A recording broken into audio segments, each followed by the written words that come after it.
Hey, what's up? Uh, First, I just want to apologize for my hair being messy. I was off yesterday and today, and I showered yesterday, and you know, I just didn't get dirty since then. So, but I had slept, so my hair's like all kind of messed up. But anyways, um, I'm here back for the fourth part of Mark 4, and um, we have read up to 430.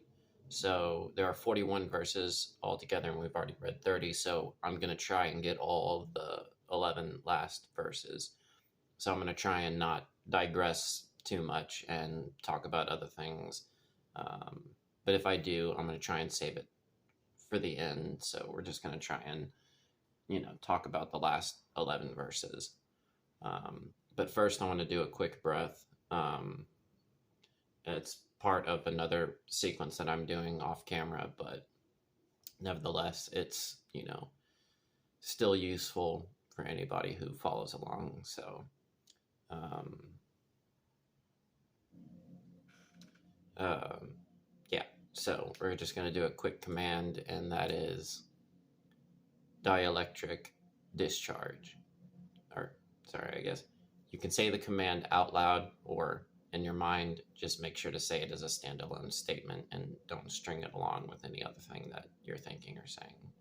So the command is dielectric discharge. Now begin by exhaling the air out of your nose,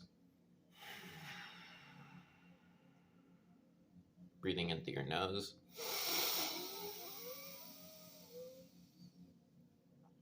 and breathing out through your nose.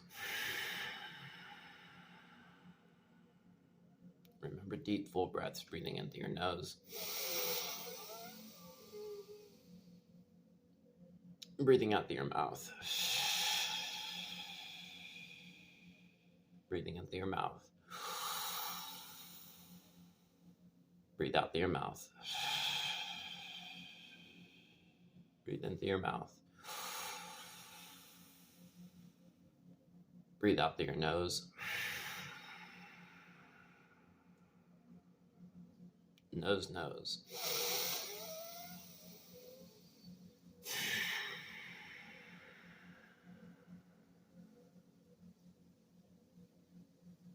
Okay, so you didn't understand that last little part, just go back and do the breath again. The last one was a nose, nose. So that means in your nose and then out your nose. Because we were doing in and then out. Um, yeah. So just give it a second.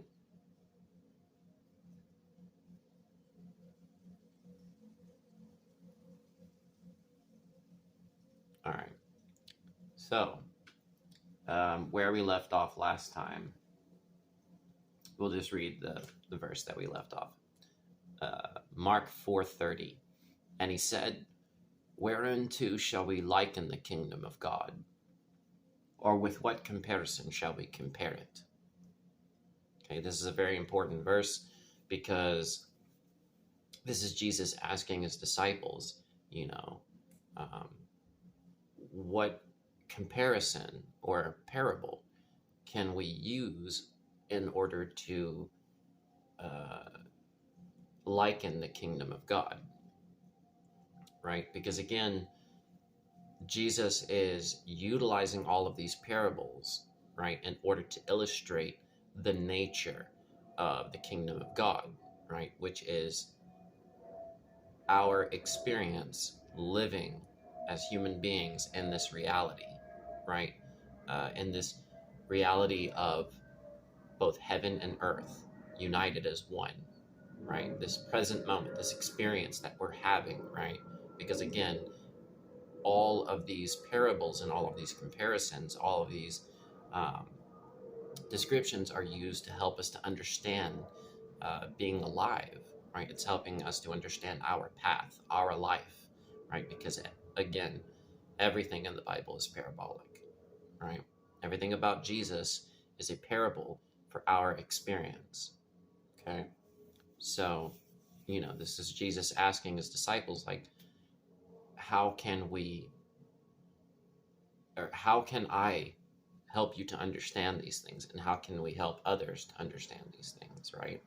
Because ultimately the parables are pointing to a greater reality, right? And it is for the disciples and Christ himself to seek that reality, to seek that transcendent aspect of it.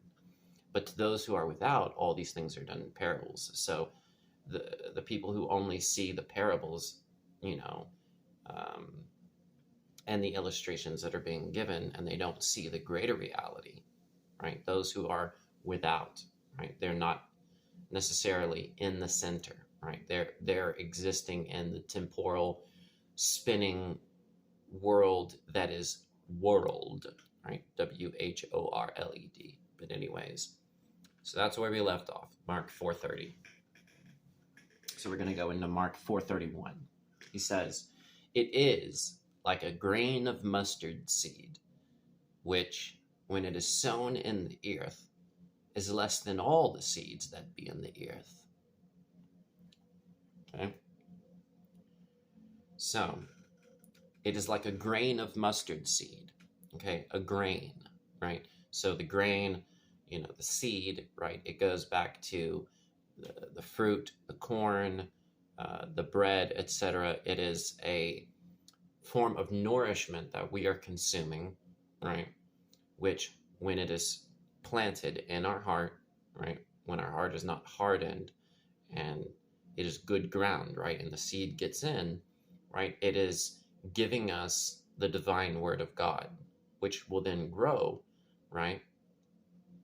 And then produce fruit, right? And then that fruit, we receive the new seeds and so on and so forth to help grow our understanding in this, right? That's what the seeds and the receiving, the Kabbalah, is all about, right? Again, the seeds are the word of God, or the words of God, right? And the sower is that who speaks the word, right? And ultimately, the ultimate sower is the Son of God, right? Which is the SON and the SUN, right? Again, because if you solar gaze and you look at the sun, right? Which again, I recommend people who have never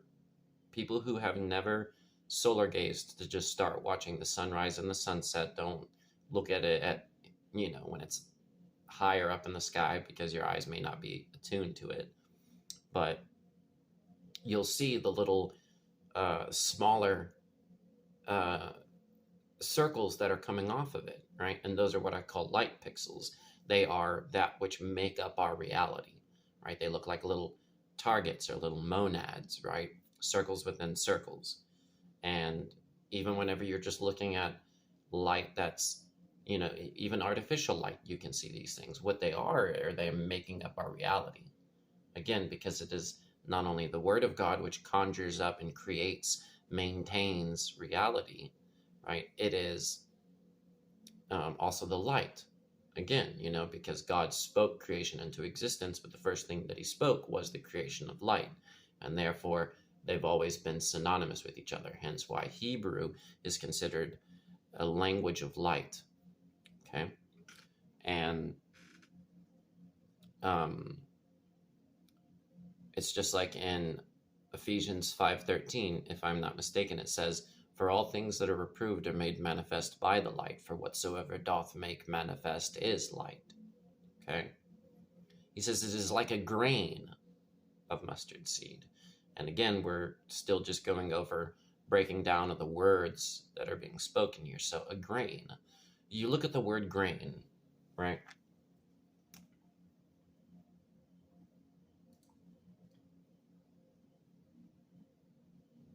Grain, right? Rain. Rain.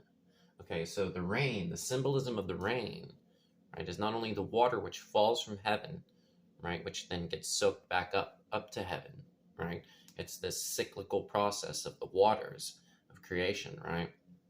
It is that which nourishes the seed, right? The grain, right? That is what allows it to receive the life in order to grow, along with the light, of course. But the grain, what is it telling us in the structure of its word? Remember, because words are sacred, especially English, right? Because it is the most highly refined alphabet, right? Not always the language. Sometimes there are, other words in other languages that are more sacred, but it is the alphabet, right? So we look at the structure of this word grain, saying G, right? The G is the light pixel. That's what the G is. It is a unit of light. That's what the G is, okay? That's why it is this spirally circular shape, okay? It is the central letter in the upper row of the septenary gematria, the sacred G, right? So it is the light which is raining down the seeds, right? Again, the light pixels coming off of the sun. It is the little units of light, electricity, that is raining down from the sun, which is the sacred word of God, right? It is like a grain, right, of mustard seed.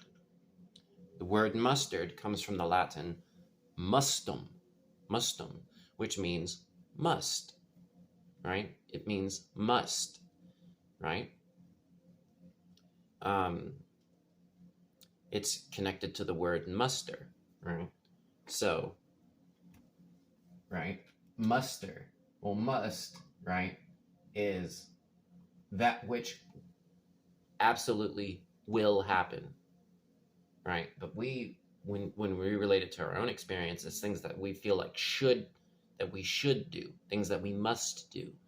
But must is also telling us things that will happen regardless, okay? And that which will happen regardless of whatever we do down here is the word of God. God's will, God's plan, right? Mustard. That is related to the Latin mustum, which means must. But it's also telling us of muster. Must, E-R, right? Muster. To muster is to, when you muster up energy, right? In a sense, it's generating, right? Again, because that goes back to the G, right? The generation, genesis, right? Genetics, genes, genealogy, genus,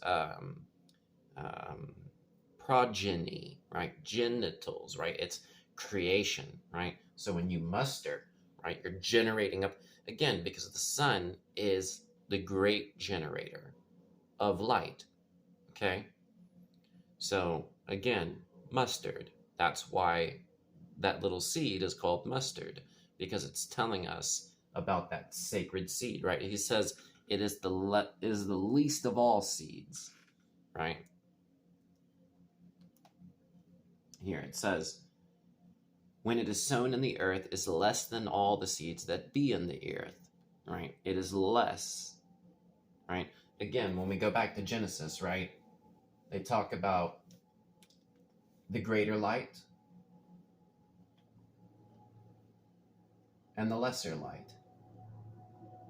The greater and the lesser. The greater is the sun. Okay, that's the sun. And the lesser is the lunar. So you have solar and lunar, right? Again, because the seed, until it, grows up, right? It is, in other words, it's auxiliary, right? This is why less is really close to lass, because it's feminine, right? Obviously, the seed does go back to the sun, goes back to the sun's light, right? But what he's saying is, in the form of the seed, when it is sown in the earth, right? It's still young, it's still childlike, right? In other words, it hasn't grown up yet, right? It still thinks like a child thinks emotionally, right? It still hasn't reunified back into that what they're telling us ultimately here is that it's both solar and lunar, right? Because again, everything up till right now, they've been telling us a solar archetype, but now he's telling us of lunar archetype, right? But the process, again, when it's sown into the earth, right? Again, this goes back to that, what is that little poem? It says, Mary had a little lamb. Mary had a little lamb, little lamb, little lamb. Mary had a little lamb whose fleece was white as snow. And then it says, everywhere that Mary went, the lamb was, I'm getting it all mixed up, but it says, everywhere that Mary went, the lamb was sure to go. Okay, so again, let's go back to this, right? In the beginning, there was only God. That's the dielectric, right? Everything was one, right? There was no differentiation, right? There was no duality, right? But then when creation came into being, it says, in the beginning, God created the heaven and the earth, right? And it was, without form and void, and darkness was upon the face of the deep, right? But then he spoke light into creation, and that's what gave us the magnetic field, right? So the magnetic field, you have the masculine here in the center, right? Or the dielectric, and then you have the feminine here, the white, which is the light, right? And Jesus Christ, what he represents is the bridegroom. He is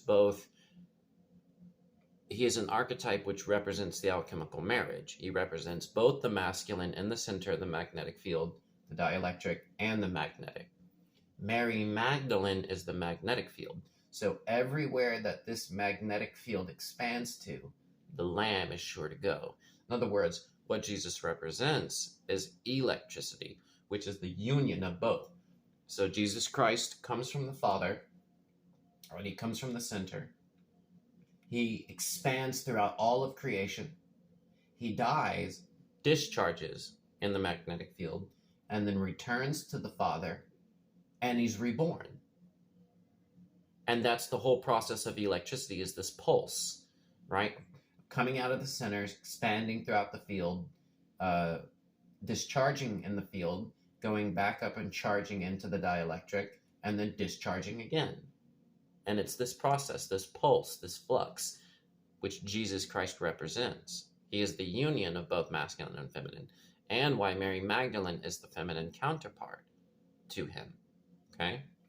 So here what they're telling us with grain, rain, muster, must, right? Generation, muster, right? And that it is less than all seeds that be in the earth, right? So they're telling us about both the masculine and the feminine, okay? So let's go on to 432. It says, but when it is sown, it groweth up, and becometh greater than all herbs, and shooteth out great branches, so that the fowls of the air may lodge under the shadow of it. Okay? So, again, we get this process of a seed being sown in the earth, which is the heart, right? Again, earth and heart are anagrams. But he's saying when it is sown, in other words, when it dies, right, and goes back into the earth, right, it groweth up. Again, expanding outwards again, right, and becometh greater than all herbs, and shooteth out great branches, so that the fowls of the air may lodge under the shadow of it. Again, it is growing into a tree, and the magnetic field is also the life force field of a tree. Hence why the tree is a universal symbol to represent this magnetic field. Every single tree has this living life force aura around it, and why the tree is used to describe our own energy fields. Kabbalah, for instance, it is known as the tree of life, and its counterpart, the tree of knowledge of good and evil, but the tree itself represents the energy field, right, which is the primal principle geometry which exists throughout all of creation in every living thing, every light, every sound, every living human being, every plant, every animal, every stone, every metal, everything that is of life has this field around it to varying degrees, okay, including the cosmos itself, right? Creation itself.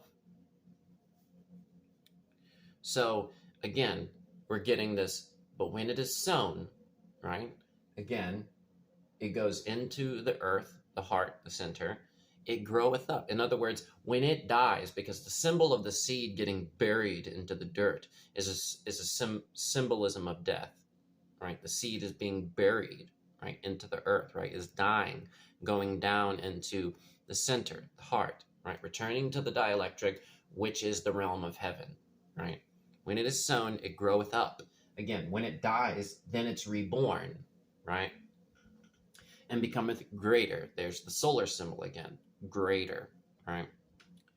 So we get that it's less than all seeds, but then it becomes greater. In other words, it goes from lunar to solar, right? Again, that's starting off as solar lunar, becoming lunar, the magnetic field, and then dying and going back to the center, which is then creating a generator, right? The electric pulse, right? Because then it becomes greater, and that's what the sun represents. The sun represents both solar and lunar have this being born and then dying and then reborn process, right? That's the two cycles of the year. Spring and summer belong to the sun, and autumn and winter belong to Luna. Okay, those are what are known as the traditional playing cards themselves encode the calendar, right? With 13 cards per suit, and if you triangulate 13, you get 91. 91 times 4 is 364. Okay, and then the two jokers are the 365th, which acts as the 0, and then the 366, which occurs every 4 years, because it's really 365.24, which every 4 years would give us another day, and that's the 366 possible potential days of a yearly cycle. Okay, and that's what the two jokers represent. And the two side, and that's why the traditional playing cards are called bicycle, because they're telling you bi, which means two, sickle, cycle, right? Again, they also mention the word sickle in this chapter, just interestingly enough. But bicycle is telling us of the two cycles: the birth, life, death, and rebirth of the sun, which occurs on Christmas, and then the birth, life, death, and the rebirth of Luna, which occurs on the nativity of John the Baptist, because John the Baptist is the lunar counterpart to Jesus Christ. Okay? So just remember that. You have Jesus the Christ, John the Baptist, who baptizes with water, just as Luna is symbolic of earth and water, ice, right? And the sun is representative of air and fire, right? The word and the light, right?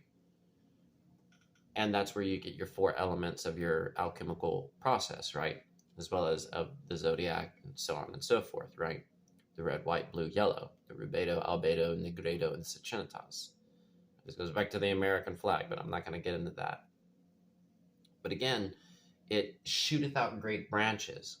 And Jesus Christ is referred to as the branch in the book of Jeremiah, if I'm not mistaken. I don't know too much about the Old Testament, but one of these days I will. So that the fowls of the air may lodge under the shadow of it. And the shadow is the darkness which the light casts, right? So again, we go from light to darkness to light to darkness. That's the death and rebirth symbolism, okay? And the fowls of the air, right, the birds, represent the spirit, going back to the beginning of Genesis, when both the birds and the fish are created in the same verses, because both the birds flying around in the air and the fish swimming around in the sea, which is also parallel to the waters above, hence why, and they're both mentioned in being created in the same verses, because they're both symbolisms of spirits flying around in the field, okay? And the spirits lodge, right? Again, lodge, right? Let's look at this. Lodge, to live in a place, right? It is a garden shaded by a roof of trees. That's what the word lodge comes from, right? Comes from the Old French and Middle English loge, which means log, right? But it's also related to logos. Okay, so what is the logos? It's the divine word of God. And the Septuagint, the Greek version of the New Testament, when they say, in John 1:1, in the beginning was the Word, and the Word was with God, and the Word was God, they use the Greek word logos. Okay? Loge. All right, loge. This is where we get our word logic and all the ologies. All right. Log. What is a log? Well, not only is it a book where you write down your words, right? But it is also it's like a big part of a tree, right? The trunk of the tree, a log, right? Um, which means arbre or arbor, right? Which comes from arbre, which means tree or axis. Okay, so again, the axis of the tree represents the poles, right? It represents the axis mundi, which is the central world tree, which goes up the center of our flat Earth plane, right? And its bow is the firmament, right? With the tips of its branches going back to the whole wand thing that I was talking about, right? The burning leaves, or the burning tree, right? Burning bush, etc., are the little stars, right? The burning stars in the firmament. A sea of glass mingled with fire, etc., right? As they say in Revelation, right? Arbor also means an axle or a spindle on which something revolves. Okay. By the way, keep this in mind. This is Mark 4:32.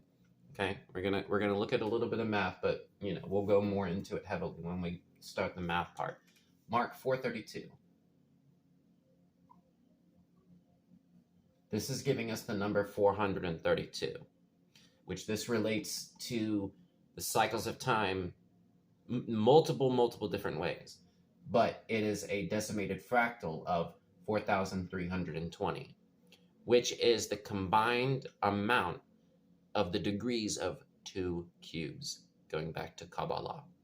Okay, and remember what I was saying about the 32 vertebrae of the spine, right?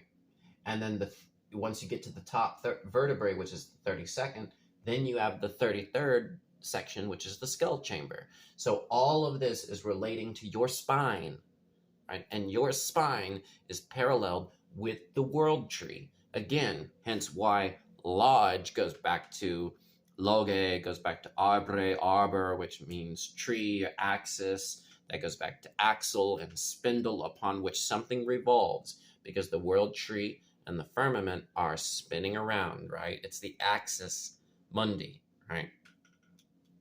And it is what your magnetic field is revolving around, okay? Arbor is related to the word harbor, which is a place where ships are docked. And the very beginning of this, again, remember, we're talking about 432. We're talking about the total number of vertebrae in your spine, which is 32. So the very first verse all the way to the 32nd are a closed set of verses that are encoding this very thing. So we go back to the first verse, and what is it? Jesus is sitting in a ship next to the land, and all the people are on the land. Remember, because they're earthly, they're of the earth, right? The first Adam, right? They're the Gentiles, right? They're generated of the tile, right? From the ground, right? Just like how the reptile represents the tile, right? Because they're of Lower Egypt, the serpent, they're of the earth, right? Jesus is in a ship, remember? And that goes back to the pineal gland, right? In the waters, right? Again, he's docked. And it says in those first few chapters that he's teaching them parables in his doctrine. Doctrine is the dock of the trine, okay? So again, arbre goes back to arbor, which is related to harbor, and that's where the ships are docked. And trine goes back to the word tree and three. Try, right? So, And, is, what does he say about the herbs? It says, and becometh greater than all herbs, right? Becometh greater than all herbs, which means grass or green crop in general. Okay, so it just means plants in general. Okay, flora, um, foliage, etc. So yeah, all of that was Jesus's parables, right? And then at 4:33 it says, "And with many such parables spake he the word unto them, as they were able to hear it." So now it went from red letters in Mark 4:32 to 4:33. Now we're in the narrator's verse, the writer. It says, "And with many such parables spake he the word unto them, as they were able to hear it." So now we're shifting from Jesus's words and his perspective to now the narrator. So the narrator is the watcher from above. I mean, we're going back to Ephesus, Corinth, um, uh, what is that other word? Which means high place. Um, Anyways, there's a lot of the words in the New Testament translate back to high place, overseer, overwatcher, etc., etc. The narrator, the writer, right? Again, so this is 4:33, and this, parallels back because this is the 32nd chapter out of all 260 in the New Testament, right? And Christ equals 32. And if we go back to Matthew 27, which is the 27th chapter, because Jesus equals 27, in Matthew 27:33, that's where they mention, or in 4:32, it mentions Simon of Cyrene, which goes back to the head, right? And in 4:33, it's where he's crucified, which is Golgotha, means the place of a skull, because it's the 33rd chamber, right? It's in here. So that's that break in Jesus's words, the red letters from 4:32, because again, you take the letters of Jesus, right? In septenary gematria, you get 4, 5, 6, 6, 6. You multiply these, it sums 4,320. Again, because it goes back to the Kabbalah, right? So it's Jesus's words in 4:32, and then after that, and by the way, the 4:32 also goes back to many of the different various cycles in time, right? Because it goes back to the solar, right? You multiply 4:32 by 2, you get 864, right? And that goes back to the number of seconds in a day, and so on and so forth, right? It's a solar number. This goes back to the Greek name of Jesus, all kinds of stuff. If you want to learn more about that, go listen to Marty Leeds. But yeah, so then it goes to 4:33, and it's automatically the narrator. It's the overseer speaking about the situation, right? Again, spake, right? Spake goes back to, hang on, let's erase this. Spake or spoke, right? Was a spoke. It's, when you speak words, right? But it's also relating to the spokes on a wheel, right? The spokes on a wheel. Again, going back to Proverbs 25:11, a word fitly spoken is like apples of gold and pictures of silver. Right? This is talking about the process of the sun traversing through the 12 axial points of the zodiacal signs throughout the year. Right? Spake, spoke, right?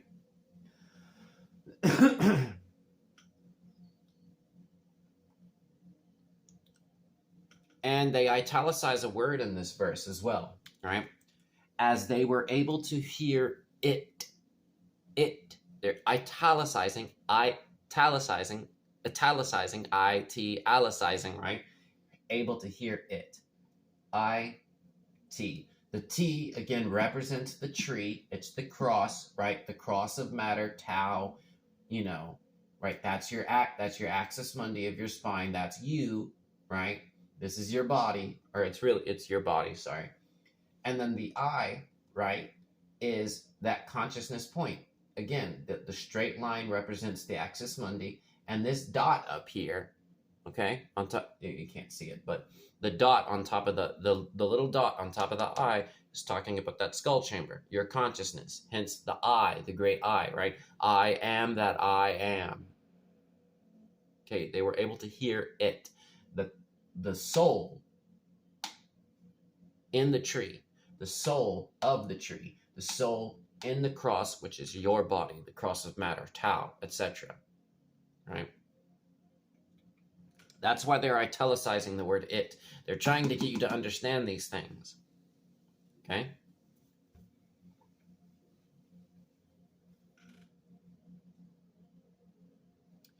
Mark 4:34. But without a parable spake he not unto them. And when they were alone, he expounded all things to his disciples. Yeah, the mathematics with this is going to be pretty cool, but we're not going to get into that right now. But without a parable spake he not unto them. Do you see? You see what they're saying here? Right? Without a parable spake he not unto them.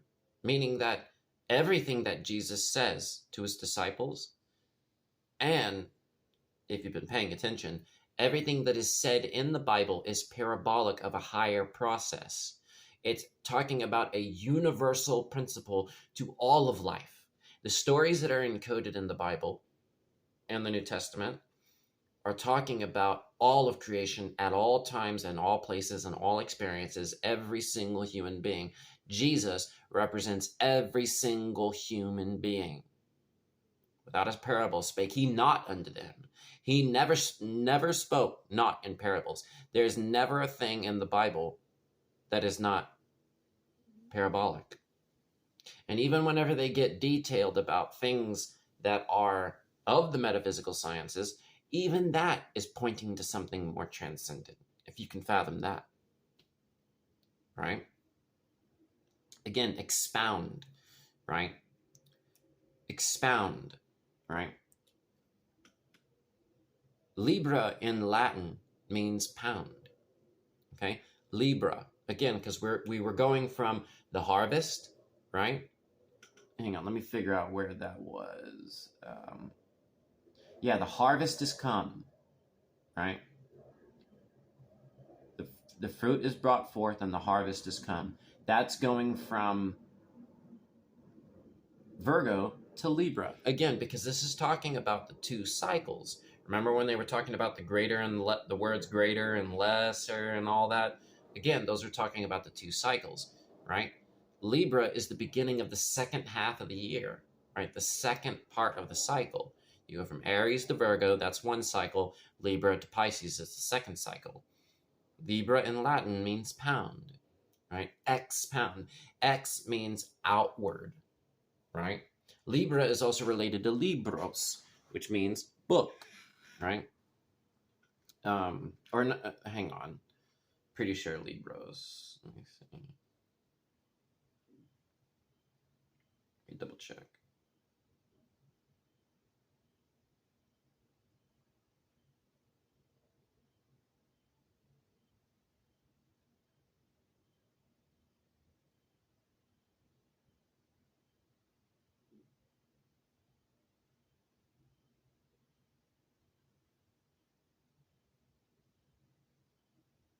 Mm-hmm.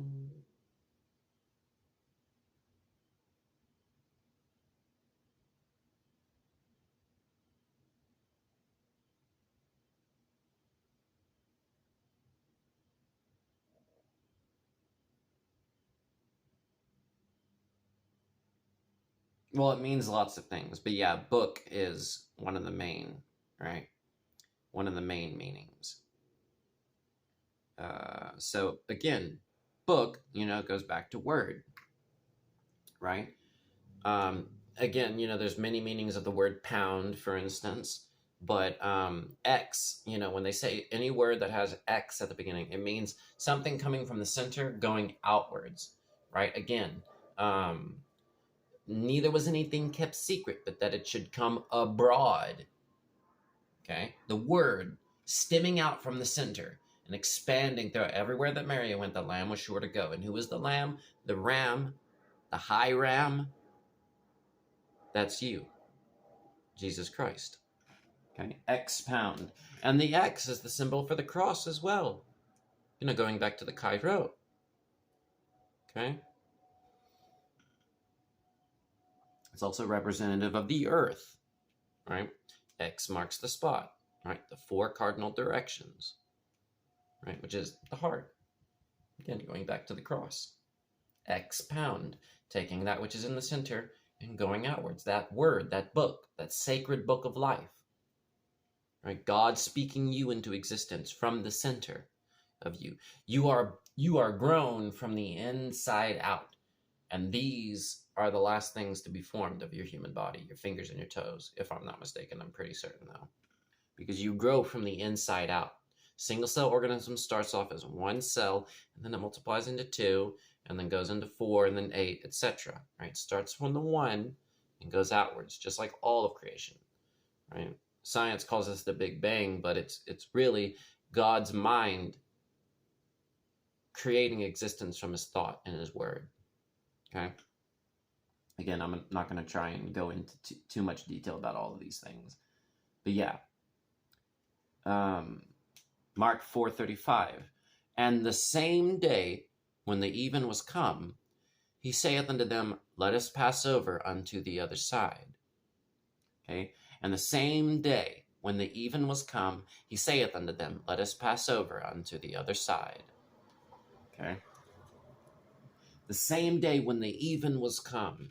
Again, morning and day, evening and night. Again, this goes back to the four cardinal points, the 4 times of the year, spring, summer, autumn, winter, going back to the 2 cycles. And the same day, so you have one whole day, you have morning, day, evening, night, right? The same day. So all that's happened so far has happened in this first half. And now the even was come. What is something that is even, right? This is why we call it evening, because it's splitting it into 2. The very first even number is 2. Even. That's why it's called the evening, because it's, the day destroys the night. Night divides the day. Tried to run, tried to hide, break on through to the other side. Let us pass over unto the other side. Again, when the even was come. Again, come goes back to compass, right? It's the holy circle of heaven, right? Because you take the compass and you spin it around, and that's where you get the third letter C for compass, circle, right? When the even was come, right? From the day to the night, from sun to lun, okay? And all the Libra encodings that we've already talked about, right? Hence, let us pass over unto the other side, which is pass, right? Again, when the even was come, he saith unto them, let us pass over unto the other side. Come, pass. Come, pass. You see? Compass. To the other side, day to night, and the same day when the even was come. They go from the light to the darkness. So now everything up to this point was Christ teaching, Christ shining his light, and now we're dipping into the dark night of the soul. Again, because the whole process of the flux of day, year, your life, and the grand cycle is all compacted into this singular wave form. So Christ teaching the Gentiles, and then him splitting away and then going and expounding these things to his disciples. And now the evenings come. So now we're dipping into the dark night of the soul. 4:36. And when they had sent away the multitude, okay.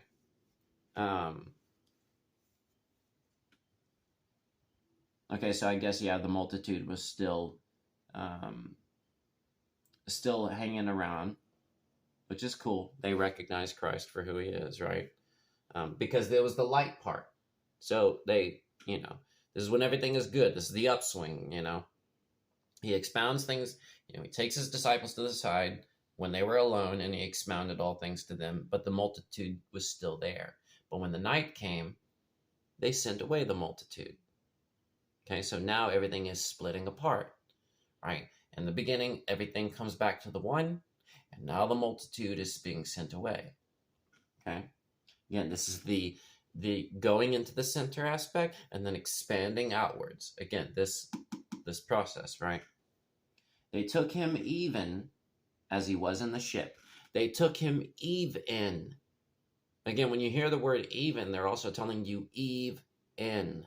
There's many verses, I've already talked about this before. I can't, bring any to mind. I think maybe one of them is 1 Thessalonians 1:10, if I'm not mistaken. When they say the word even, not only are they telling us about the two, right, the female, the feminine part, right, the two, because again, a woman is represented by the number 2 because it's not only her, but also her baby in her womb, right? So she represents 2, right?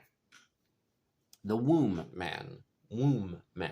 And man does not refer to only males.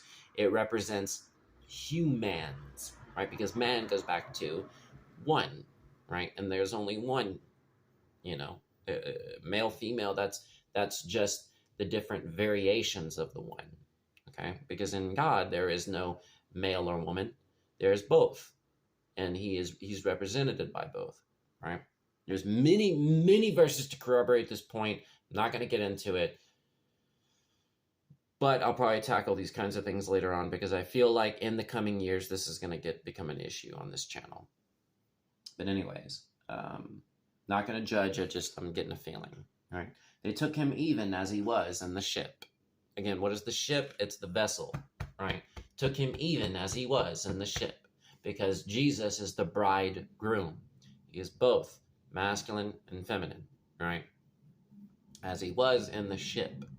Again, the ship is also the pineal gland floating in the water, right? So that's represent your vessel of consciousness. Ship, the vessel. It's what it contains the light, right? And that's what makes you alive.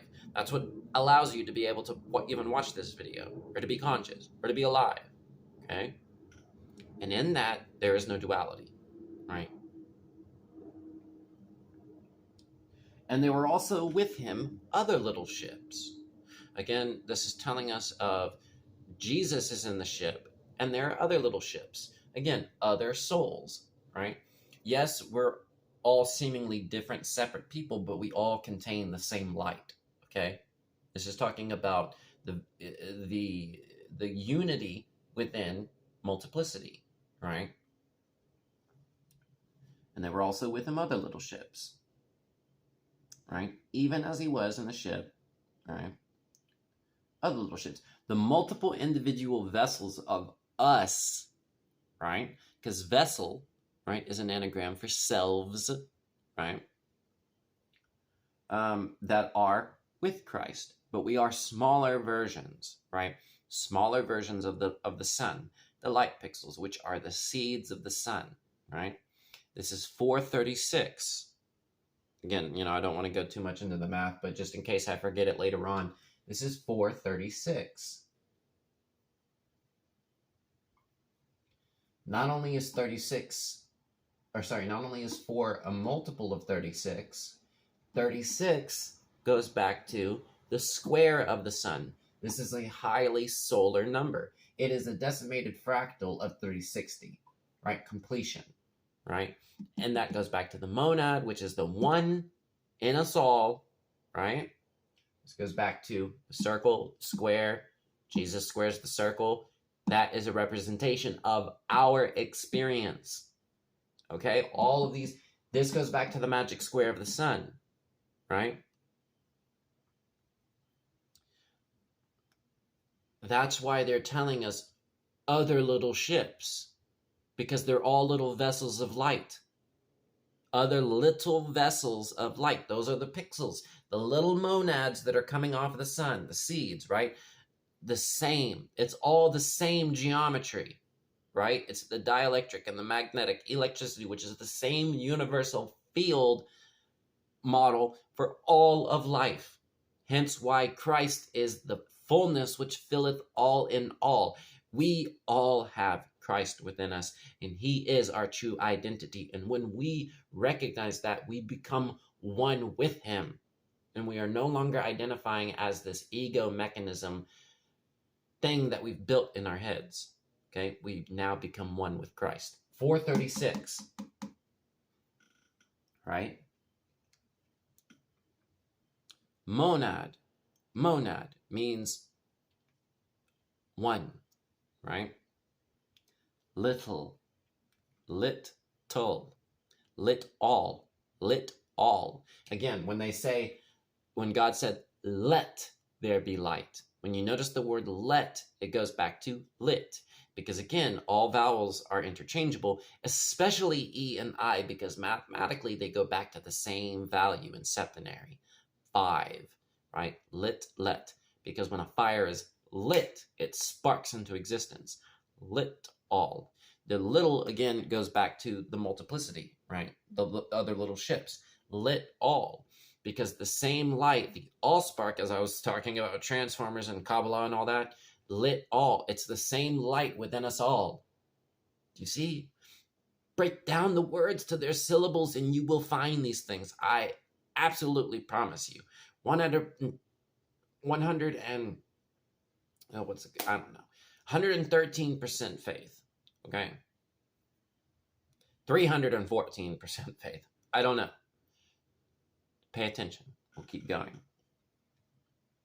Right?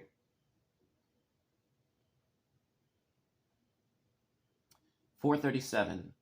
And there arose a great storm of wind, and the waves beat into the ship, so that it was now full. We're going to be getting into some good stuff. Okay, so now remember, up to 432 was this spring, right? Jesus, the light is here. The light's teaching us everything is good. We're on the bright side, right? What's that song by Monty Python? Always look on the bright side of life, right? 437, and there arose a great storm of wind, and the waves beat into the ship so that it was now full. Okay, we're going to look at a lot of individual words. Again, arose, right? Past tense of arise, and arise is telling us of Aries up here and the skull chamber, right? Simon Peter, right? Aries, the lamb, the ram, the high room, right? So it's telling us about Aries, right? Which is the masculine half of Mars, right? But a rose is also telling us about a rose. The rose is the symbolic of Jesus because it dies and is reborn, right? And that goes back to Venus because the little pentagram pattern that Venus makes is called not only the kiss of Venus, but it's also called the rose of Venus. Okay, and if you look at the little, petal patterns inside of a rose, they're little pentagrams, or pentagons, really.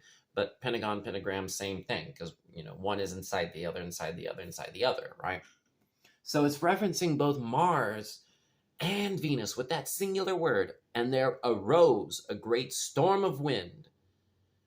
Aries, Mars, and Venus. Mars and Venus. You know how they say men come from Mars and women come from Venus, right?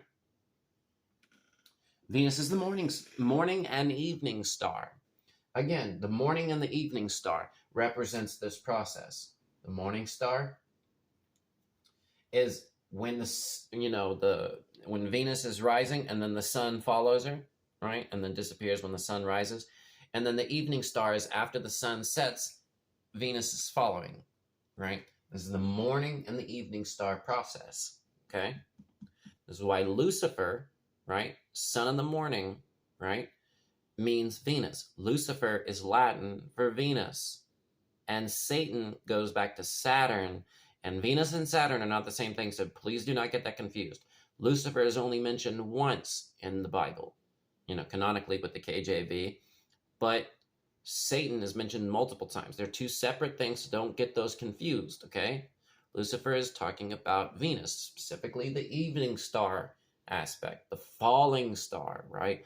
It has this symbolic parallel from, falling from heaven or falling from, goodness, but it also represents descending down to earth, right? It just depends on which way that the symbol is being used, right? Venus is the morning and the evening star. right? And who is the morning star? It's Jesus. Lucifer represents the evening star, and Jesus represents the morning star, right? I am the root and the offspring of David and the bright and morning star. He represents the return back to heaven. You see, right? That morning, evening star. This goes back to the virgin, the maiden, and the harlot, right? The Christ and the dragon, right? It represents goodness in us and evil in us and what we choose to follow. If as a woman we follow goodness, we are embodying the sacred maiden or the virgin. If we follow evil, then we become the harlot. If we as men follow good, we become the Christ. If we as men follow evil, we become the dragon. Do you understand? Okay. It's talking about ascension and descension. There arose a great storm of wind. Okay, so prior to this verse, they're already telling us about this process. So let's keep going, right? A great storm of wind. Do you know what the storm is symbolic of? It is symbolic of the swirling of the canopy of the firmament, the heavens, right? Again, the swirling, which goes back to Saturn, which is the temporal aspect, the externalized aspect, the generating cycle of life, the temporal aspect, okay? Great storm of wind is also releasing that stored up energy, hence the store. Again, the M represents the external, so it's that stored energy being released, okay? Great storm of wind.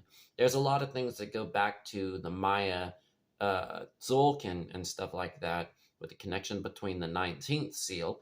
And yes, the blue storm is the 19th seal, which goes back to the circle, okay? Which this thing is contained within. Okay, it's just the two halves of the circle, going back to pi and all that. And the wind is the second solar seal.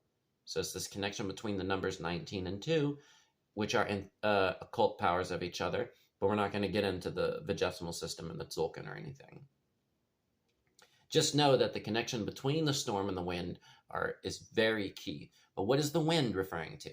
It is referring a great storm of wind. So the storm represents the conflict. It represents the challenge that we have to. Okay, so now we've dipped into this lower part, and now the storm is here, right? So it's the conflict, the dark night of the soul. Great storm of wind. What is the wind? It's the spirit. It's the breath, right? Because again, spirit, which speaks the word, right? Goes back to spiritus and spirare, which means breath. And what is the air that is our breath but the air that we're getting from out here? And that is the wind.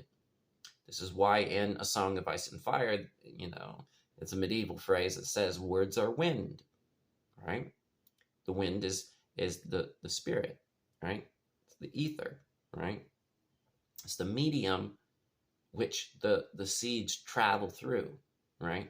And every generation of wind is either solar or lunar, okay? But anyways, wind also goes back to wind. And when you wind something up, again, it's storing that potential energy, and then it releases the kinetic energy. Again, going back to store, okay? But it's talking about a battle of words, a conflict of words. Through the process of the alchemical process that we undertake to become more like Christ, what would Jesus do? We are challenged in this world. Again, world has two meanings, right? Phonetic connections, homonyms, if you will, of WHORLED, which means something that is spun around, right? In this world, we receive or we undergo the conflict of words, right? We argue with each other. We're trying to communicate with each other. We're trying to understand each other. We're trying to get to that one state where we all remember that we are one, right? The great storm of wind. Okay? It is the battle of words and wits. And the waves beat into the ship. This is the sine wave. Again, when we go through life, we have to go through these waves, right? And the waves beat into the vessel. They beat into the pineal gland and the body, which is what the vessel is representative of. these waves, these up and downs of life beat into us. And it makes it to where life is hard. Life is challenging, right? Going back to the thorns, right? But it's a part of it, right? It's a part of it. So that the ship, again, the waves, right? Beat, boom, boom, boom. It refers to rhythm. Again, waves and rhythm, okay? Beat into the ship so that it was now full, right? This goes back to full, not only represents the filling up, the storing of our own energy, right? Because as this process happens, this goes back to the whole pulse flux of the electromagnetic field, right? It's energy going into us, charging up, and then it's released. And then it goes over and over and over again, our death and rebirth process. And everybody's going through it, right? Remember what I was saying about Jesus feeling the virtue go out of him and him bearing our infirmities. He's holding the charge and releasing the charge. And we're all doing that too, because we're other little ships, okay? Just like him, the big ship, right? Again, full is also telling us about the Fool. And what is the Fool? It is the zeroth card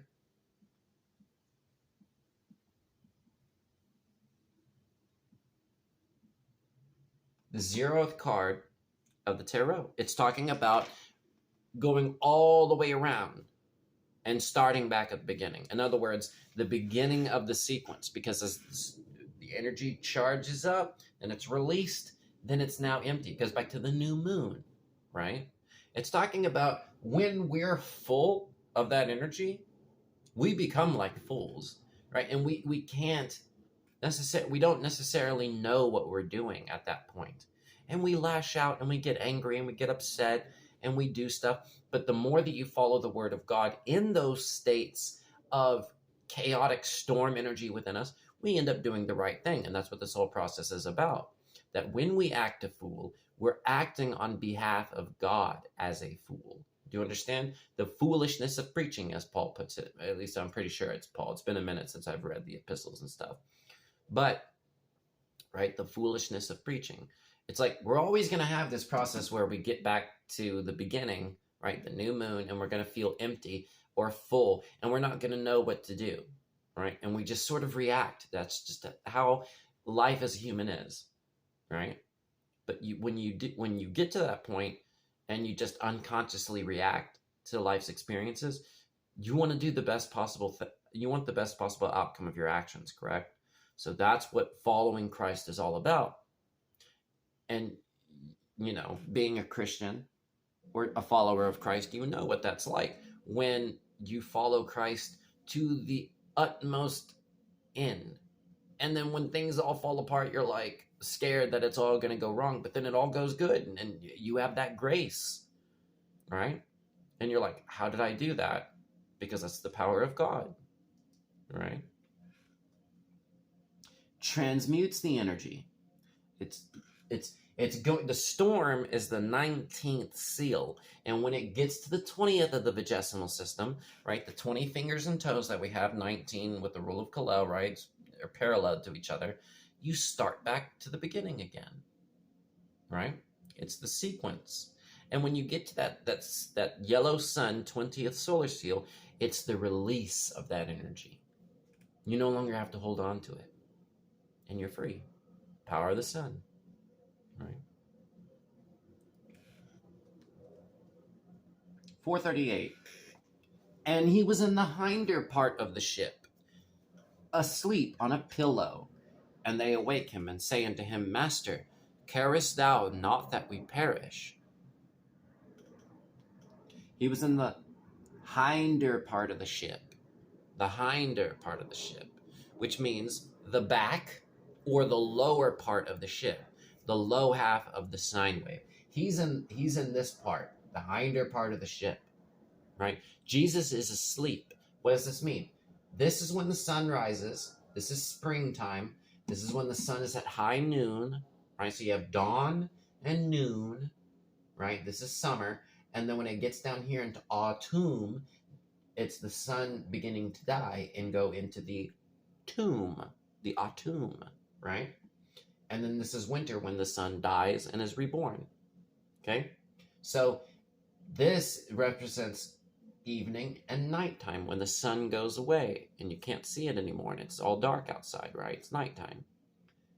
That's what the Jesus being asleep is symbolic of. Because again, we've already established that we're in this part, right? The sun is asleep. Asleep on a pillow. Look at this. So again, this sine wave is pi, right? It's the two halves of the sequence, right? Pi low. Pillow. He's in the lower half of pi. Do you see what I'm talking about? Again, it's all going back to the sequence. It's when we're in our dark night of the soul, right? Jesus asleep on a pillow, right?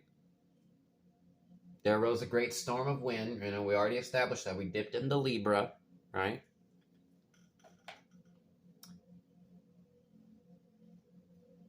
And they awake him.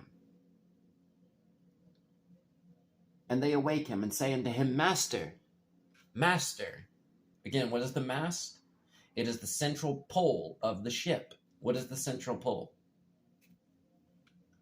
The polaris, right? Polarity, right? Talking about duality. It's the upper and it's the pole, right? It's where the sails hang, the mast, right? And who is the master, right? Stir, again, goes back to star, which it goes back to store, right? Going back to the center, right? Who is the master? Well, it's Jesus, right? And they say, Master, carest thou not that we perish? Right? They call upon him. They're like Jesus. They're calling upon the light. They're calling upon their master, right? They're calling upon the master. They're calling upon the center, right? Because again, the mast is the highest part of the ship. And, you know, that goes back to the axis mundi. And what is the eye? Remember, they were able to hear it. What is that little dot above the eye? That's the consciousness. That's the ephesus. That's the overseer, the overwatcher, the eye on the pyramid, the dielectric God. They're calling upon the light, God, Jesus. They're saying, save us, Lord. And if you look at the judgment card, if I'm not mistaken, it's the judgment card in the tarot. Again, it's the sun playing, you know, the trumpet, the horn, right? And that goes back to the bottom half of the hyperbola, right? If I'm not mistaken, hyperbola. Yeah, it's that lower part of the magnetic field, right? Again, that's the trumpet, right? And it's a bunch of people standing in coffins, pale upon the sea, and they're raising their hands, saying, "Save us." Judgment card. Okay, all of this is interconnected. Forgive me if I made any mistakes on that. There's been a long time since I looked at a lot of these things. I'm just kind of, again, all of this is going off the top of my dome, right? With my notes, of course, but I made these notes, you know, a while ago. They awake him. Yeah, there's probably some stuff also with awake, right? Because wake is one of those words that connects back to a lot of things. But it's saying awake, so there may be some stuff with the alpha privative and stuff like that. I didn't write anything down. But yeah, there's probably a lot of stuff there. So if you want, you can go check that out, because there's probably a lot of stuff there. Sorry if I'm repeating myself, I don't mean to. Repeat. That's another word. And it's also, it's interconnected with everything. So I guess we're right on cue, aren't we? So going into 439. And he arose. Remember what the symbolism of a rose is? Again, it goes back to Aries and Venus, right? The two halves. You have Mars and Venus, male and female, right? Again, it goes back to the morning and the evening star, right? So in that first instance when they said there arose a great storm of wind, that's whenever we dip down into here, right? So it shifted from daytime to nighttime. So now that Jesus is awakened, it's shifting from here back to here. Because when this part ends, it just goes straight into this part again. It goes 0, 1, 0, 1, 0, 1, right? That's what the prefix re means. Re means to do again, and that goes back to ra, which is the sun, right? There's like a whole bunch of mathematical stuff that goes into that with, I think it's Ra, Horus, Set, and Osiris, and they represent the sun in its four positions, right? Ra represents the sun. I think it's Ra. It's either Horus or Ra, which represents the rising of the sun. And then Horus or Ra represents high noon. Set represents the dropping down, the antithesis. And then Osiris is the god of the underworld, which is, wintertime, right? The sun dead, right? Which is why Osiris dies in the myth. And then it rises back up again. And it's like he's cut into 14 pieces, but they're only able to retrieve 13. And the numbers 13 and 14 go back to this, right? And there's something with a phallus as well, but the word phallus, goes back to penis. Penis is an anagram of spine. Spine is, yeah, because only two things become erect in your body, right? Or in a human body: your spine and a penis. But anyways, but it's also an anagram with the word pines. And the pines go back to the tree, right? So you see what I'm talking about? Anyways. And he arose. So now so the dark night of the soul is over. Right? It's beginning again. The rise of the sun. We're getting back to the good part. Don't worry. And he arose. Jesus Christ, the light arose. The sun is rising. He's returned. And rebuked the wind. And said unto the sea, Peace, be still. And the wind ceased. And there was a great calm.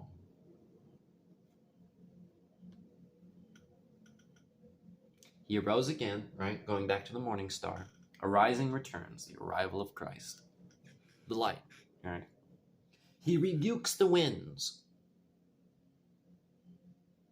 Because when the sun's light shines, its energy now has the ultimate power over the ether, right? Because, again, the medium is there to serve the seeds, right? The light. When the light comes, the darkness leaves, right? And the light fills the open space, the winds, right, with its energy. And this gets into a whole thing that I've been thinking about for lots of years now of solar and polar winds, but I'm not going to go into that because it's still, But anyways, we understand the representation here, the symbolism. He's rebuking the winds, right? That storm of wind and words and arguments. When Christ returns, the truth comes with him, and he rebukes it, right? It cowers away. The truth overpowers the lies, in other words. The truth overpowers the arguments, the wind, the storm. And he returns, he brings the truth and the light with him, right? And he has power over them. It says here, and he said unto the sea, what is the sea? The waters above. He's talking to the sky, which is the ether, right? The magnetic field. He's communicating to it, right? And how is he doing that? With the word, which is paralleled with the light, and that goes back to the seeds and the rays, the energy radiating off of the sun, and it's filling the sky, right? He says unto the sea, right? In other words, he says to it, peace, be still. Peace, again, its meanings go back to silence and non-violence, right? So when you get that peace of God, you get that silence. The ego quiets, and there's nothing but the truth, right? The oneness, the stillness. Be still and know that I am God, as it says in the New Old Testament, right? In other words, what he's saying he's saying no ego, because everything is one again in Jesus Christ. Be still. What is the stillness? It's Polaris. It's the North Star, which never moves, and everything else moves around it, right? Again, that's at the top of the axis. The Jesus is in the ship, the light, it pulses, it returns, right? And what is the rising again? It's the expansion of the light, the discharge of the dielectric, right? And it expands throughout the magnetic field. Again, he's talking to the sea. He's talking to the waters above the heavens, right? And it ceased, right? And the wind ceased. And ceased comes from the Latin cedere, which means to yield. Again, if we go back to 4:8, right? It had, it was talking about the word yield, right? And the yield, not only means to allow, right?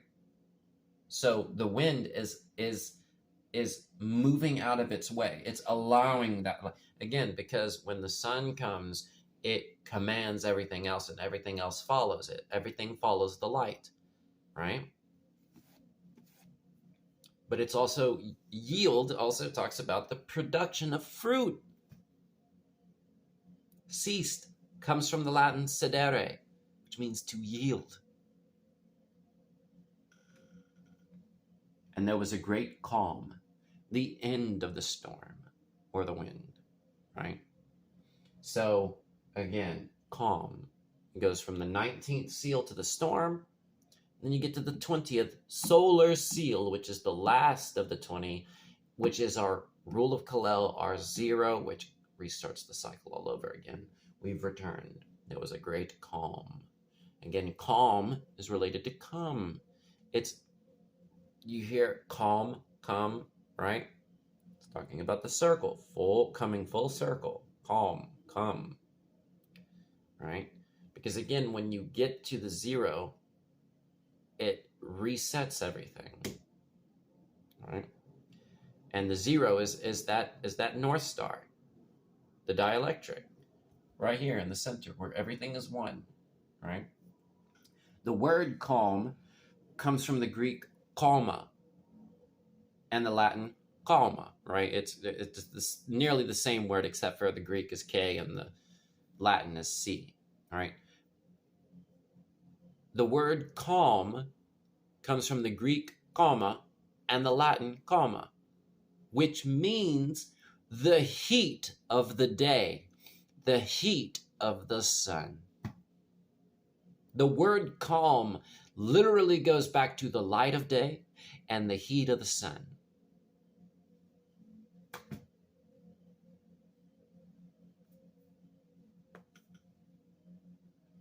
And I just want to point out here, the letters, hang on, let me erase this. Calm, okay? Calm. In septenary gematria, right?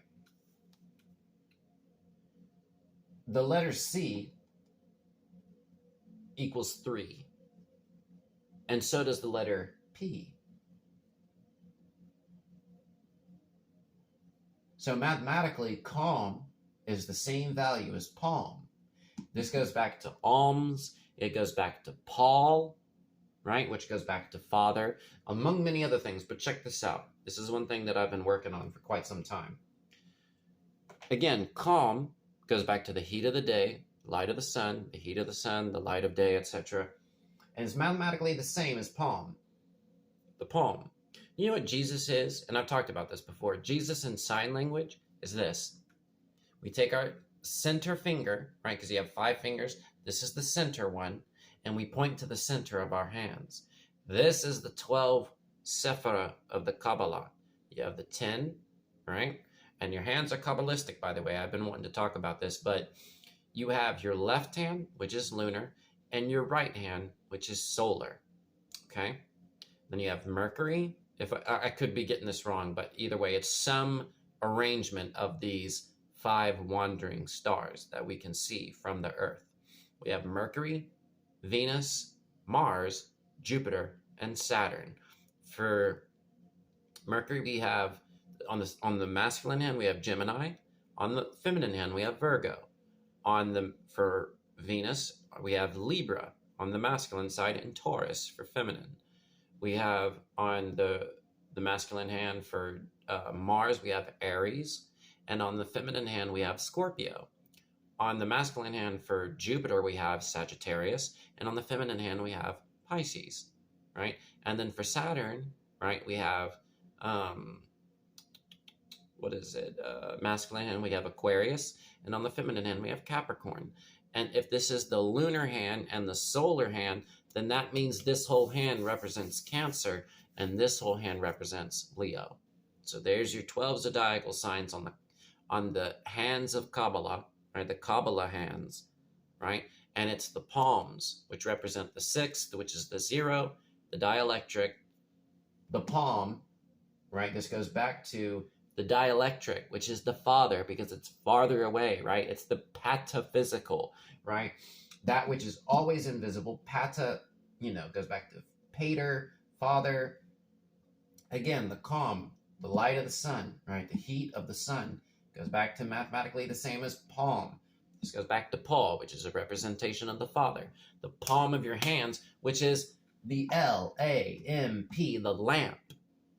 The L-A-M-P, just like the P-A-L-M, the lamp. Hence why in, that mythological story, they have the eyes on the palm of their hands. You have the Hamsa hand, right? Kamsa, however it's pronounced, right? It's the eye. The light of the body is the eye, right? Because it's your eyes that are perceiving the light. And your eyes are little magnetic fields with the dielectric center, which is the iris, right? Or the pupil, sorry. Pupil, that's the dielectric. The center, the palm, right? Which holds the lamp. The hermit card is the old man, the Paul. Paul is the old man, right? The hermit, the father, holding the lamp in his hand. Calm. Palm. Anyways, we have 2 more verses. Sorry, I went on a tangent there. I didn't mean to do that, but it was a revelation in the moment, so I allowed it, right? But I'm gonna try not to do that to a point where I feel like I'm losing track of time, because it's already been an hour and 20 minutes. I'm gonna just try and do these last 2 verses and then end it there. Because then that'll make a good video where I didn't go on too long of other tangents and personal things. But anyways, let's try and get these last 2 verses within an hour and a half. And he's Mark 4:40. Mark 4:40. And he said unto them, Why are ye so fearful? How is it that ye have no faith? Right? They lack faith, which is the substance of what we hope for and the evidence of things not seen. Again, what does Paul say that faith is in Hebrews 11:1? Now faith is the substance of things hoped for, the evidence of things not seen. It's talking about the evidence of the invisible things, right? Which is what all of this is talking about. The parables, we use descriptions like seeds and trees and ships and all these things to describe that which we cannot see, right? But if you start to understand what it is they're talking about, your faith grows stronger, right? Because then you can begin to trust in invisible things. You can begin to trust in things that are intangible, like magnetic fields and electricity and light and numbers and stars and things like that, circles and squares, right? Because you understand logically, which comes from logos, right? What it's all talking about. And this whole book, the New Testament, is here to give you parables in order for you to understand that. Okay? So, again, he's asking them, why are you so fearful? Why is it that you have no faith? You have to understand what he's trying to teach us. Okay? You have to understand what all of this is talking about. The invisible forces and processes of God and his matrix and his commands and his word and how it's all generating everything, maintaining things, right? It's coordinating energy. That's what all this is about, right? As well as the substance of that which we hope for. And that which we hope for is that which we cannot see. For what a man see, why doth he yet hope for? As Paul says in Romans.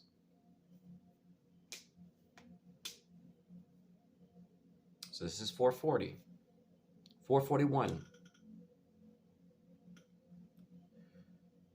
And they fear. Okay, so yeah, at this, I just wanted to mention this. This is only Mark 4, so this is in the beginning of, the story of Jesus. So, the disciples are still learning, right? They're not there yet, right? They still don't completely get it up to Jesus's death. And it's only until after Jesus's death do they finally see it and understand it and then, carry the story abroad, all right? So they're still learning, right? And that's us learning. Do you see? Mark 4:41, and they feared exceedingly, and said one to another, what manner of man is this, that even the wind and the sea obey him? It's the last verse of this chapter. Exceedingly, right? They feared exceedingly. Remember, what does X go back to? Extrovert, right? Exhale. X marks the spot out here. X is the 4, which goes back to the square. It's Earth, right? It's represent the external, right? You exercise. You're getting something that's within you out, right? Exceedingly. You see, seed. You see, when you have when you're expressing fear, right? That's a seed of fear that you're expressing, right? Exceedingly, right? Again, because X goes back to the earth, right? And they're planting seeds of fear, which will continue to produce fear. And until they have faith and they start to express faith, right? And embody faith, then they can start to grow more of that. Again, like produces like.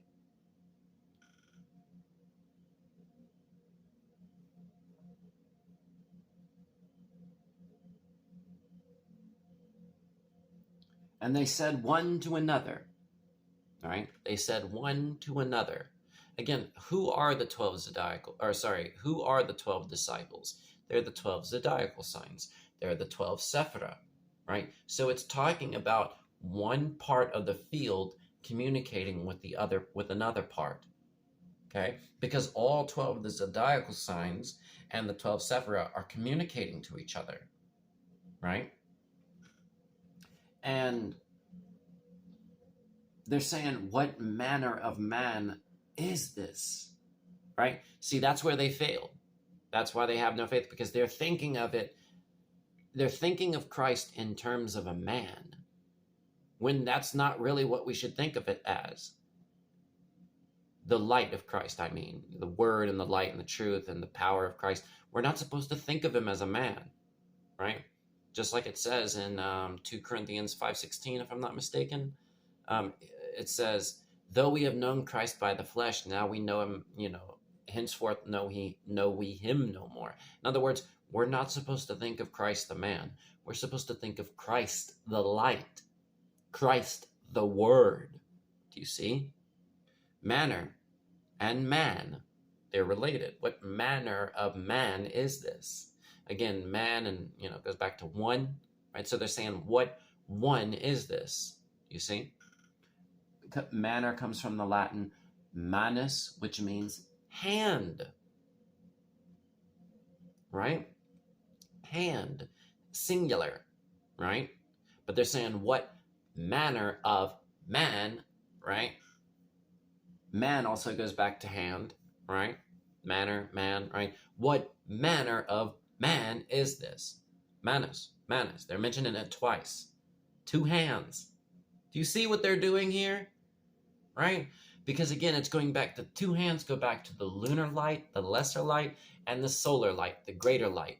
We're not supposed to think of Christ as a man. We're supposed to think of him as the alchemical marriage of the two great bodies of light, the bridegroom, the magnetic field and the dielectric center, electricity. Do you see what they're doing here? 441, again, well, you can get into the mathematics later, but 441, 441, right? So we think of 441, right? 441 is a square number, which is the square of 21. 21 times 21 is 441. This, right, is not, well, first off, all I'll say is this for right now, but just keep in mind that its mirror is 144, which is the square of 12, right? So you have the square of 12, and then 12's mirror is 21, and you have the square of 21, and then 144 and 441 are mirrors as well, right? Can you see that? Yeah. Okay. So 12 and 21 are mirrors, and their squares are mirrors, okay? Both of these numbers going back to you and your experience, right? Because again, the 21 is the 20 around the one. They just mentioned the hands like a couple different times in different ways, right? You have 10 fingers, 10 toes. That's the 20. They also mentioned the vigesimal system and the looping back around, right? The 20 around the 1, which is you, the monad, okay? And you go into the rule of Kalel with 19, this and that. It goes back to the monad in multiple different ways, right?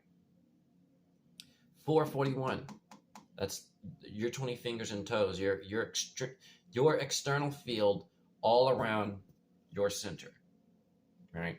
21. But the 12, right, the 144, also goes back to the individual disciples, the Sephirot, the Zodiac, right? The Mazaroth, or, all those things, right? Which apparently is related to the word Nazara, or Nazar, which is where the word Nazarene comes from. That I got to look into because it was kind of like a peripheral thing that I had heard, but yeah, Nazar, right? But the 144 and the 441 are going back to your Kabbalah, okay? Your energy field, your aura, your human body, your consciousness housed in your body. So you see what Mark 4 is ultimately telling us about with 41 verses, right? 41 is also the 13th prime number. That goes into a whole lot of things. I'll get into this when we start, because since I was able to get to the last verse and this first half of talking about the breakdown of the words, we'll get into the math stuff later on. But I'm going to try and shut this video off here in a little bit. But let's go ahead and finish the, right? They're seeing the reason why their faith is so little and why they're afraid is because they're seeing the outward man. They're saying, what manner of man is this? They're not seeing the truth of the power of Christ, which is that which is transcending beyond the form of man. It's the light within him. Just like how when we don't have faith in other people because we're seeing their external appearance, we're not seeing the light within them, right? And that's what gets us into this whole delusion of ego, because again, we're seeing the separation, the opposition, the duality. We're not seeing the oneness, right? That's why they're saying, what manner of man is this? They feared exceedingly. They still have fear. Their faith is so little because they're not understanding, right? But those who are without, they're outside. They're looking at things from the outside. All these things are done in parables, which goes back to the two toroidal fields interacting. So the truth is going to affect you regardless of if you understand it or not, right? Even the wind and the sea obey him. That's what they're asking. They're like, what manner of man is this that even the wind and the sea obey him? That goes back to the very thing that I was saying about parables, right? The truth affects you regardless of if you understand it or know it or not.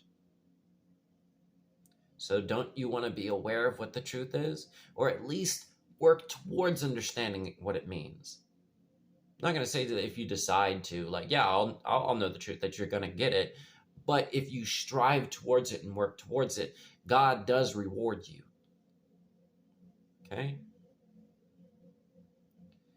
That even the wind and the sea obey him.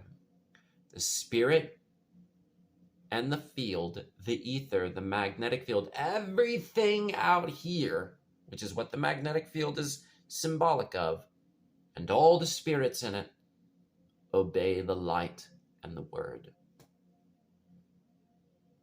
Mark 4, 32nd chapter of the entire New Testament. Of all 260, do you see how much truth is compacted into a single chapter? That I spoke for an hour and a half, give or take, for 4 videos, just breaking down the words with a little bit of math and a little bit of lamentation on my part, but still, do you understand what we're dealing with here? It corroborated the wisdom of the Maya.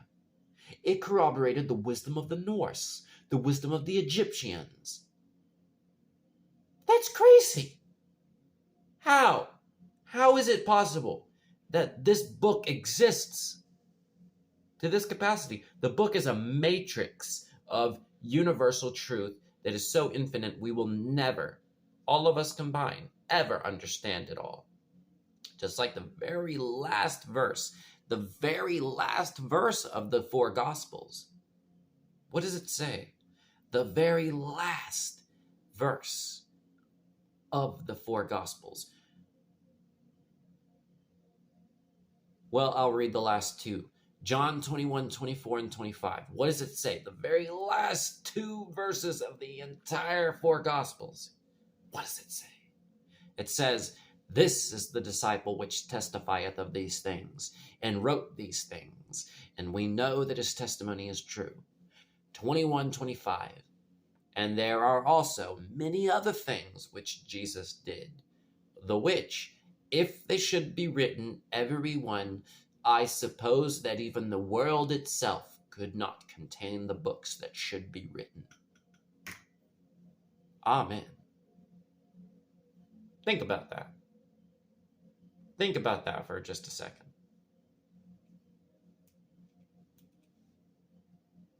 But yeah, Mark 4. Pretty cool, isn't it? Like, when I started to understand these things, thank you, Marty Leeds, thank you, Corey Herder, thank you, Jose Arguez, thank you, Santos Bonacci, thank you, many others. When I first started to see these things, I was like, oh my goodness. It continually blows my mind.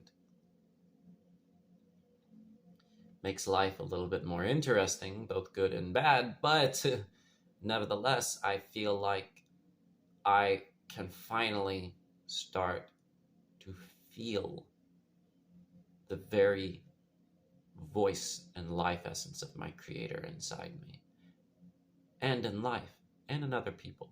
And that matters, to be able to feel that and know that and sense His presence, her presence.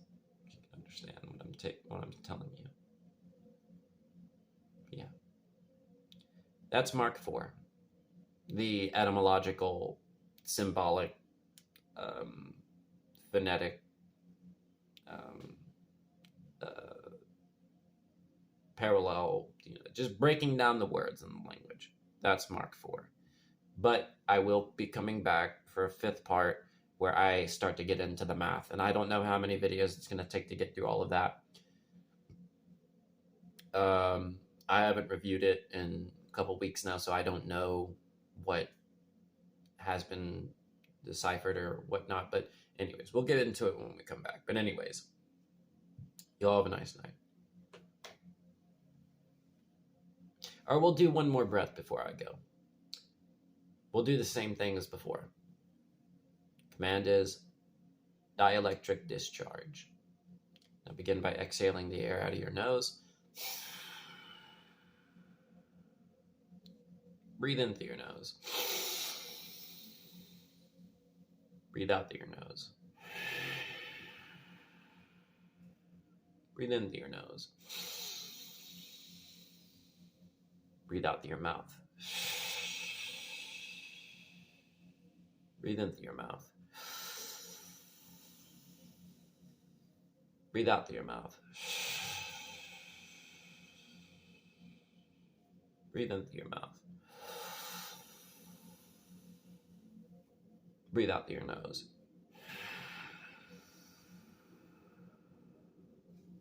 Nose, nose.